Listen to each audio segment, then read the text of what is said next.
আলু চাষ করে চাষিরা ভালো দাম পাচ্ছেন না। এই জমিটা শুধু মাটি নয়, এই জমির সঙ্গে মিশে আছে আমাদের ঘাম, আমাদের স্বপ্ন, আমাদের সংসারের আশা। আজ আমরা কথা বলবো আলু চাষিদের বাস্তব সমস্যার কথা।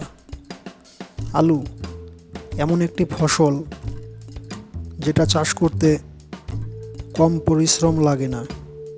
জমি তৈরি থেকে শুরু করে বীজ কেনা, সার দেওয়া, কীটনাশক ব্যবহার করা, জল সেচ,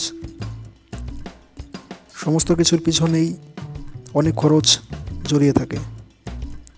এর সঙ্গে যোগ হয় পরিশ্রমের মজুরি আর দিনের পর দিন মাঠে খেটে যাওয়া কষ্ট। চাষিরা এই সব খরচ করে যখন আলু ফলান, তখন তাদের একটাই আশা থাকে বাজারে ভালো দাম পাওয়া। কিন্তু বাস্তব চিত্রটা অনেক সময় ঠিক উল্টো। আলু তোলার পর বাজারে গেলে দেখা যায় দাম খুবই কম। যে দামে আলু বিক্রি হয় তাতে অনেক সময় চাষের খরচই ঠিকমতো ওঠে না। আলু বেশি দিন খোলা জায়গায় রাখা যায় না, তাই বাধ্য হয়ে চাষিরা আলু হিমঘরে রাখেন। কিন্তু হিমঘরে রাখতে গেলেও ভাড়া দিতে হয় মাসের পর মাস। সেই ভাড়া জমতে থাকে, ফলে আলু বিক্রি করার আগেই চাষিদের আর খরচ বেড়ে যায়।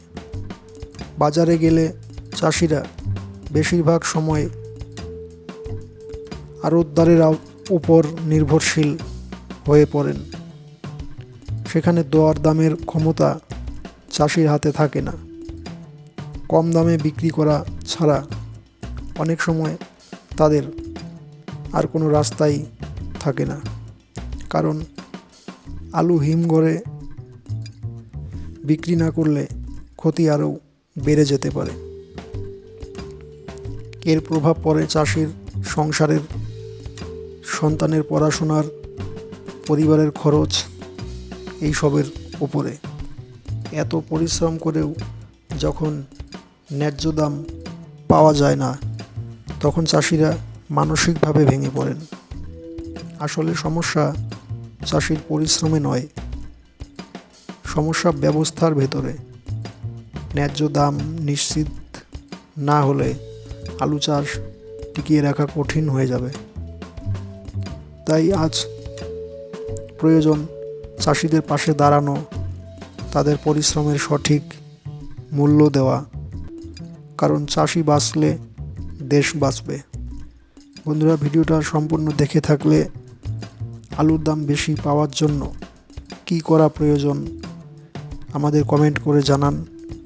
আমরা আবার আপনাদের কমেন্টের উপরে ভিত্তি করে ভিডিও বানিয়ে থাকি। আর ভিডিওতে একটা লাইক করে আমাদের পাশে থাকুন। দেখা হচ্ছে পরের কোনো ভিডিওতে। ধন্যবাদ।